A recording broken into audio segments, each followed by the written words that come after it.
Well, we just celebrated the 30th anniversary of Doom, but I think a lot of modern gamers kinda are no longer really experiencing Doom like how it originally was back in 1993.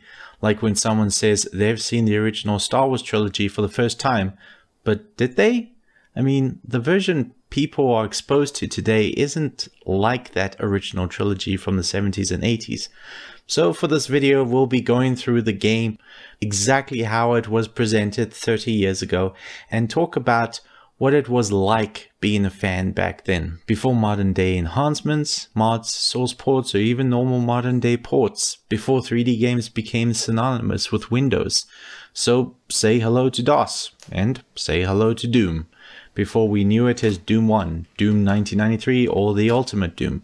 I find it funny how Ultimate Doom is now considered the default of the first game, to the point where many fan-made retrospectives of this franchise hilariously say something to the effect of the very first game in the franchise was Ultimate Doom, maybe not realizing that not only Ultimate Doom wasn't the first, but came out a year even after Doom 2's release. What Ultimate Doom really was, essentially, is what Doom 2 was supposed to be, a retail version of Doom.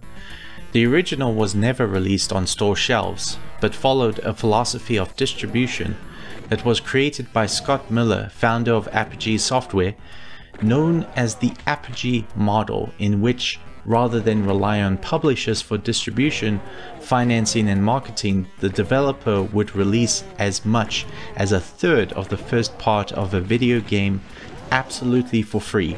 And if you wanted to experience the rest of the game, you would have to post them a check, and then the full game would be sent to you through mail order. When id Software started releasing its first batch of games in 1990 to 1992, they partnered with Apogee to handle this method of distribution. And even though Apogee was known for some of the best games on the PC platform of the early 90s, like the first Duke Nukem and the cult classic Monster Bash, they were not seeing any kind of success that id was experiencing, especially with their first-person shooter under the id brand, Wolfenstein 3D. Apogee didn't have the manpower to keep up with demand, and so id Software decided they can just do it themselves and put more resources into it to keep up with demand. So just like with their previous games, Doom would follow this model of distribution, more commonly known as the shareware model. Shareware really did literally mean that you could share it in any way you wanted. 30 years ago, the first public release of Doom was indeed the shareware version that only included the first of 3 episodes, or in other words, the first 9 of 27 levels. The only way one could acquire this copy is if you had an internet connection, where one could download it at no additional cost. It was very ahead of its time, maybe too ahead of its time. The demand was so high that it caused the entire University of Wisconsin's server to crash several times, eventually requesting the help of additional servers from another university. Even the hype was so great, too many people connected to the server, preventing the developers from being able to upload the game in the first place. And this was in 1993, where most people didn't have access to the internet. Needless to say, they needed more ways of distribution, and this was the real genius of shareware. It wasn't just a more substantial variation of the demo model, but publishers could sell physical disc copies of the free version of the game to reach even more gamers. It was a brilliant approach, since these publishers would serve more as a means of advertising rather than distribution of the actual product. Which leads into the reason for the confusion of if Doom really was released in stores. Sometimes publishers would bundle it with other shareware or demos, whilst others would take the more subtle route by packaging the game in a way that made it seem like it was the official release, even though at closer inspection you would see the words shareware or episode 1 sometimes labeled confusingly as the full first episode or Knee Deep in the Dead, with customers not realizing that that was the title of that specific episode. No, the only way you could get the whole game was directly from id Software, as many people would discover themselves after beating the first episode, being disappointingly met with the screen advertising the full game with price and ordering details, which hilariously was still present even in the full game, which maybe caused some true customers to think for a moment that they've been had, until out of desperation, starting up the second episode, which would be followed by relief, but also confusion once the second chapter began. However, even those that only had access to the shareware version may still have experienced the best part of Doom, since John Romero had roughly half a year to experiment with new and interesting level design ideas, which would make up almost the entirety of the content of episode 1, or in other words, the part that was free, while the rest of the levels, or the other 2 episodes, would be handled by Sandy Petersen, that only had 3 months to pull it off.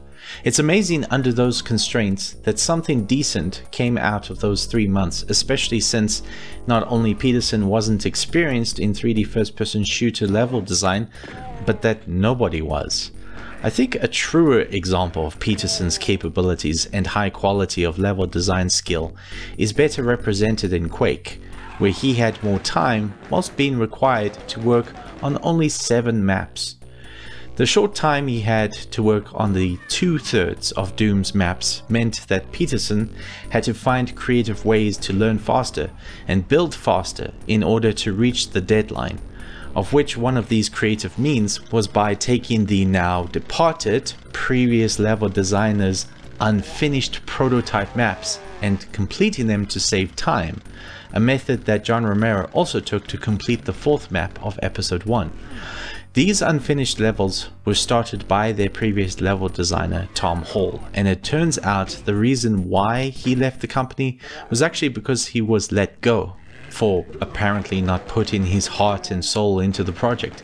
Ironic, since he was one of the founders of id Software and the creative force behind the company's first and the then very successful game series Commander Keen. Some misinterpreted Hall's departure as a sign of him not wanting to work on more mature content but only wanted to do silly cartoon games, which obviously was not true, since his very next project would be Apogee's Rise of the Triad, a spiritual successor to Wolfenstein 3D with enhanced visuals, but still nothing too impressive when compared to Doom that came out 1 year prior. Romero's, Petersen's, and even Hall's work done on Doom really was unknown territory, since no other game developer had yet done what they were doing. Like in previous games, it would include little Easter eggs in their levels, such as Petersen's gigantic hand in map 2 of episode 3, or Romero's swastika in Hall's unfinished map 4 of episode 1. Intended to be a reference to Wolfenstein 3D that in a very short-sighted manner did leave a sour taste for players that didn't get the reference, which is why, understandably, the symbol was removed by just simply shifting a few walls in the map editor. Doom was no stranger to controversy, all stemmed from a misunderstanding, such as the game being labeled as a form of devil worship due to its many depictions of hellish imagery. But like the devout Christian that Sandy Petersen was, in response to Romero during his interview for the position of map designer of why he wanted to work on such a game, rhetorically pointed out, "Isn't this game about a space marine fighting a literal army of darkness? The player's the good guy, right?" The true inspirations of Doom were films like the Evil Dead series, perhaps even including its 3rd installment, Army of Darkness, which depicts a lone man that has to single-handedly destroy the forces of evil with a chainsaw and a sawed-off double-barreled shotgun in the other hand, or in his only hand. With the monsters in Doom bearing a resemblance to the zombies from the Evil Dead films, and the trolls and demons inspired by the classic tabletop role-playing game of Dungeons & Dragons, an activity that many at id spent countless nights playing. A game which, relatably, was also ostracized by parents for quote-unquote corrupting our children, even though children shouldn't be playing Doom in the first place. None of the individual ideas of Doom were original, but it is the combination of ideas that made it original. Standing on the shoulders of giants and childhood memories led to other great works of fiction like Indiana Jones and Star Wars, the latter being an inspiration for the visual design of the sci-fi elements of Doom's bases, to the point where there are even wall textures named after Star Wars, listed as Star Tan or Star Grey. The Space Marines and the corrupt corporation from the Alien films also led to the eventual idea for the main silent protagonist, sometimes known among fans as the Doom Marine or Doom Guy for short, along with the corrupt corporation, the UAC, which would perform unethical experiments that would lead to the demonic invasion of Mars's moons and eventually of Earth itself. id Software this time round for the release of Doom didn't want to partner with anyone, not even a publisher, only until the following year with GT Interactive, with the release of Doom 2, which again was actually supposed to just be a retail version of Doom 1. But since their new game engine for the upcoming Quake wouldn't be ready yet, the team would expand on this by adding more monsters, brand new levels and an extra weapon. The project turned into something more substantial than just a simple expansion or extra episode to the original game. It was then decided that this would be a sequel rather than just a simple retail version of the same game. And to be honest, I don't think GT Interactive minded being the publisher of a sequel to the biggest PC game that was so popular it would be installed on more PCs than even Windows 95. But there was still money on the table, so it would eventually make a retail version of the original game a reality the following year. And since progress on Quake was even slower than expected, the creative team found themselves once again in the position to build even more levels, this time a mere 9 levels as opposed to the sequel's 32. Enough for a 4th episode. This would be the version called The Ultimate Doom. On a side note, the rumor of Doom being installed on more PCs than Windows 95, although true, did suffer from the case of broken telephone, since Doom not only had a head start by coming out 2 years before Windows 95 did, hence the 95 in the title, but also a lot of people tend to gloss over the little detail of the game being free versus the asking price of a commercial product from Microsoft. No, the full game didn't sell as many copies as Windows 95, but not to undermine the massive achievement, for Microsoft did partner with id to use Doom as a platform to promote Windows 95 as the new gaming platform, and it really was, after some growing pains that is. There was just one problem. Doom was made for DOS, and even though Windows 95 had some ability to run DOS native programs, sometimes there would be bugs or crashes, depending on the hardware or other unknown factors. And since the team at id were too busy with work on Quake, Microsoft would assign their own team to get the game to run on Windows, simply titled Doom 95, which really was actually the first source port ever made, rather than a proper port, since you still needed to provide your own copy of the game. It cannot be understated the influence this game had on the industry.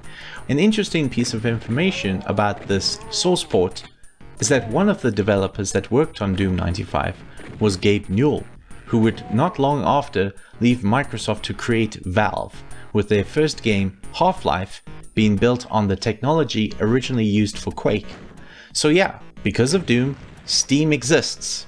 Just like Valve, everyone wanted to get on the first-person shooter bandwagon, a bandwagon that still hasn't stopped even to this day. Doom was not the first, it was the breakthrough. This was the first time PC gaming could finally do something that game consoles that utilized dedicated hardware for gaming couldn't. In the past, games on home computers were never as good as home consoles, not because they weren't as powerful, but because a console is designed for games in mind. A PC is designed to be programmable to do a variety of things, and even if the technology possessed more raw power in general, it really didn't matter, like how a truck that, although had more power, couldn't beat a superbike on a racetrack, but if the race took place on rough roads in a rally, that superbike would struggle to keep up. Doom was to PCs what off-roading was to trucks. Too many PC developers used to make games that didn't take advantage of the platform. A 16-bit console, on the other hand, from Sega or Nintendo, running a CPU at 7 or 3 MHz respectively, may not have been more powerful than a 33 MHz 486 Intel processor, but was optimized for video game rendering. The versatility of a 486 that was great at being able to do more, however, couldn't do one particular thing better, since it needed to be told how to do everything through software. It's kind of like the difference between doing something while you're being told on how to do that something versus a person relying on muscle memory to get the job done even quicker and more effectively. So John Carmack, lead programmer of Doom, decided to use features of the 486 that, although are generally not useful in the context of games, like complex calculations that didn't do much for the actual rendering of video game graphics, did play a huge role in reducing the render workload that the 486 wasn't the best at doing in the first place. Stuff like binary space partitioning, which was for its time a complex algorithm of calculating the absolute minimum amount of pixels needed to be drawn in every frame. PCs from this era also generally had a lot more RAM, so many additional calculations could be performed beforehand and then stored in RAM for the CPU to reference instead of doing the calculations in real time, such as the levels visplanes or the terrain rendering order, which changed every time the player moved through a level. 3D gaming went from rendering the then complex geometry through efficient hardware-focused pipelines to using the strengths of software trickery to reduce unnecessary workloads that gave the same results. So could this be translated to consoles? Well, console CPUs of the day didn't have the software programmable breadth of a more general use CPU for PC, but third-party developers would still try. The Super Nintendo definitely didn't have the power to do anything close to that, which is why the SNES version of Doom had to utilize an additional processing chip built into the cartridge itself to allow it to be even remotely possible for this game to run. And it barely did. The experience is not great. A terrible frame rate, a lower resolution, while still also having the nerve to shrink the viewing area, making it even harder to make out any details at certain distances. The 32X didn't fare better, with maybe the frame rate being the only noteworthy improvement, which really shows how rushed this port was, especially after experiencing the constant vibrating and buzzing flatulence of what I assume is supposed to be the music. The 32X was a terrible product that never should have left the drawing board in the first place. But even the 32X didn't deserve this, and apparently many others felt the same, because now there is a fan-made remake for the 32X called Doom Resurrection that finally shows what Doom on console was capable of if publishers actually cared more for quality control rather than meeting a Christmas deadline. Once again, outsourcing the porting of an id game resulted in disaster. Even Doom's own development was halted for weeks because id themselves had to pick up the slack for porting Wolfenstein 3D to the SNES that a third party Without Word abandoned.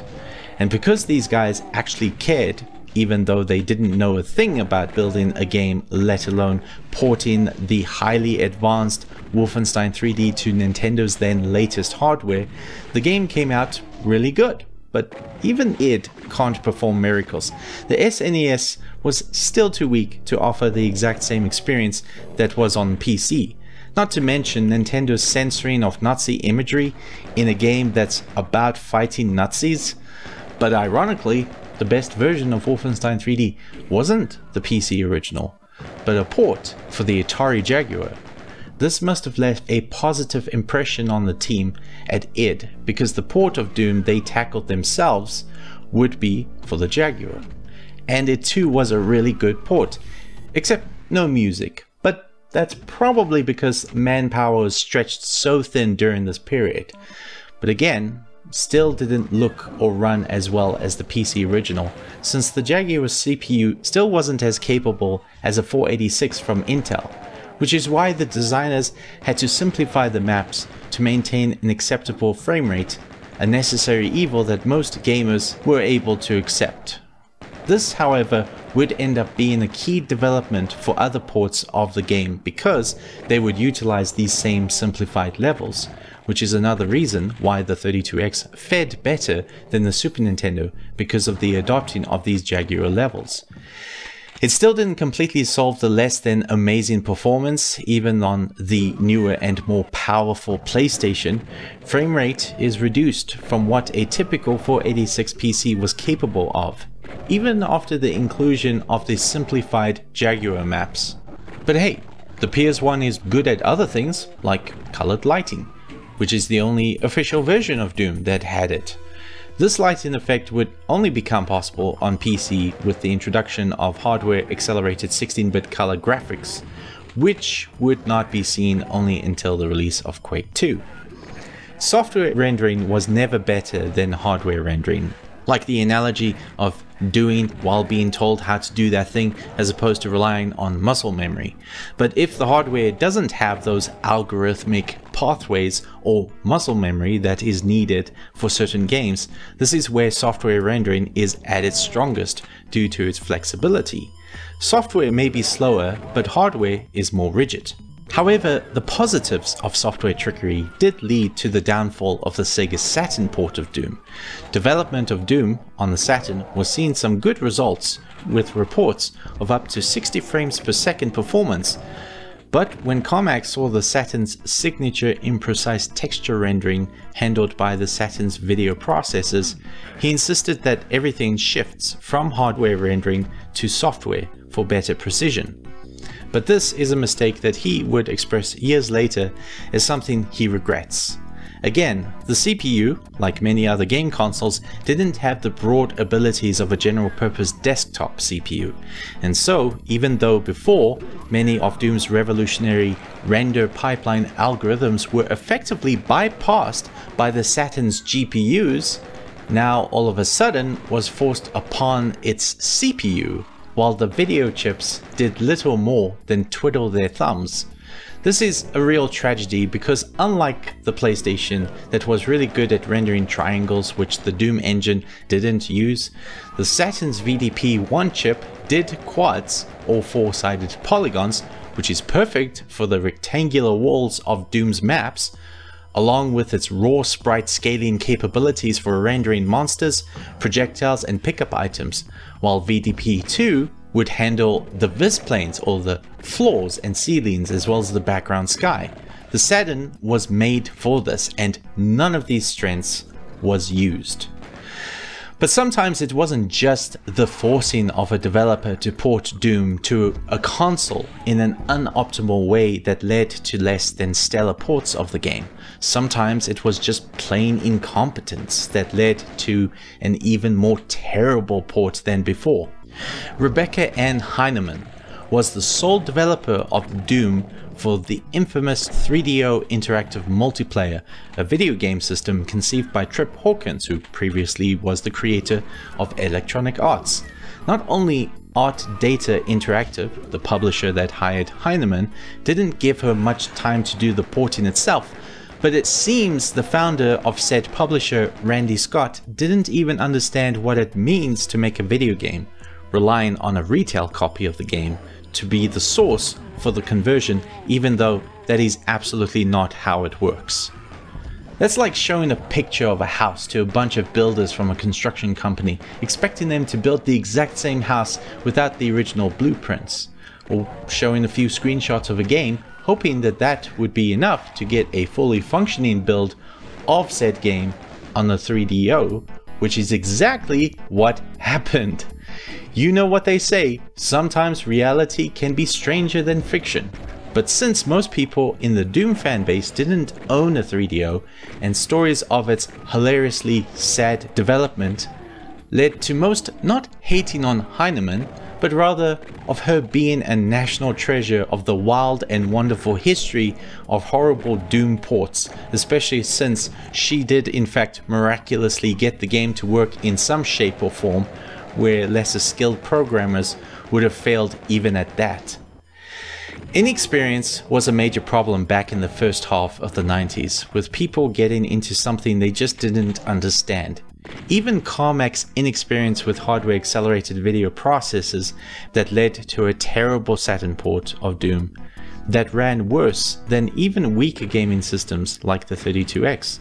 It would take the efforts of 3DFX, the creators of the Voodoo add-in card, the then most powerful 3D accelerator for the PC, to convince Carmack of the superiority of hardware rendering that is built specifically for the workload that CPUs had to previously bear.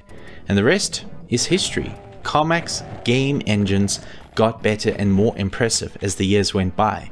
Not just because they looked good, but they ran amazingly relative to the amount of detailed graphics we got. I remember when id Tech 5, perhaps the last engine that Carmack saw to completion before leaving id Software, embodies the philosophy that every id-made engine aimed for. Carmack wanted this engine to look just as good as any other game released on the 7th generation of game consoles, the Xbox 360 and PlayStation 3, but at twice the frame rate. And this wasn't wishful thinking. The release of Rage proved that id Tech 5 could pull it off. Though Quake was the first from id Software to use a game engine to utilize the more traditional texture-mapped, polygon-produced graphics, it is actually the Doom engine that would be retroactively renamed to id Tech 1, regardless of Doom not being their first 3D game. But then again, nothing was as ahead of its time or unique as Doom was for the company and the game industry as a whole. Having the foresight of allowing even the DOS original to use the more precise WASD key movement with mouse looking, well, okay, you couldn't look up or down, but regardless, still felt more modern than retro.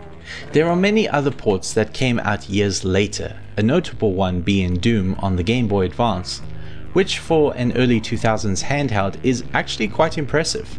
But it is this mid-90s era of releases I find to be most fascinating, since this weird 3D, 2D hybrid id Tech 1 engine came as a result of the unique circumstances that the PC platform presented. This is why it never was going to be good on anything else, at least back in those days. Today, however, hardware is so powerful that optimization isn't high on the priority list, since even modest systems like the Nintendo Switch or a typical smartphone can still just brute force their way to getting the game to run well enough. It's so trivialized nowadays that Doom is usually used as a tool or challenge for hobbyist programmers to see how many non-gaming devices they can get Doom to run on. An old car's infotainment system, an ATM, a refrigerator, whatever, if it had a screen, it could run Doom. Even on a potato, both figuratively and maybe in the future, even literally. The latest official port of Doom actually uses a custom-made source port created by Nerve Software running inside of the Unity game engine, not because that engine is handling the actual in-game rendering, but because of Unity's cross-platform capabilities that allowed id Software to update the game or introduce another add-on map pack without the need to directly modify the game from a platform to platform basis. It's actually a rather ingenious way of maintaining stability and compatibility across the board by, in a way, reducing the Unity engine to act more like an overglorified API environment. I didn't have too much trouble when trying to port Doom 0 to it. The developers always tried to cater to the community, and this is one of the reasons why Doom is still relevant, whereas many newer, more advanced games eventually fall into obscurity. This was very clear to me when someone at id and Bethesda contacted me directly to actually license Doom 0 from me, a lowly modder. I even got to correspond with Kevin Cloud, the only person left at the company that was involved in Doom's original development over 30 years ago. He worked on the artwork along with Adrian Carmack for the game's graphics, and also he was the reference model for the sprites of the Doom Marine's arms and hands. id Software has always had a good relationship with the gaming community. John Carmack believed that once the cutting edge aspect of a video game was no longer cutting edge, it should be released to the public by making the source code of both the game and the engine that powered it free to download. He believed that the only way to achieve incredible virtual worlds is if the gaming industry worked together by sharing the technology rather than keeping it to themselves. No publisher would ever do that, but it is this act that has kept Doom alive for so long and why it will never die. Thanks to the endless maps, mods and source ports that the community has contributed, both unofficially and officially licensed. I was fortunate to get to see this game running on my friend's PC back when it was still a new title, and only a few years later I would finally have access to a PC powerful enough to allow me to play through the entirety of the shareware release of the first Doom, with Doom 2 being the first time I ever experienced network multiplayer.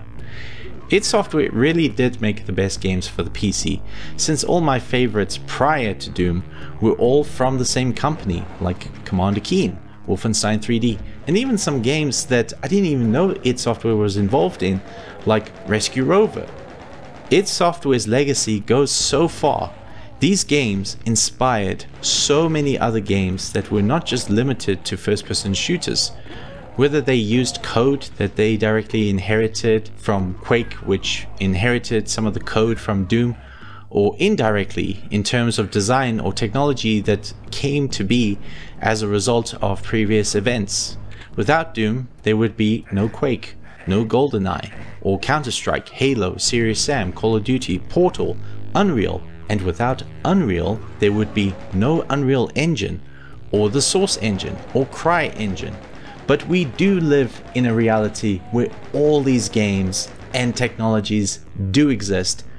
Doom truly has such a reach of influence, to such an extent we probably won't ever understand fully how far that reach actually is.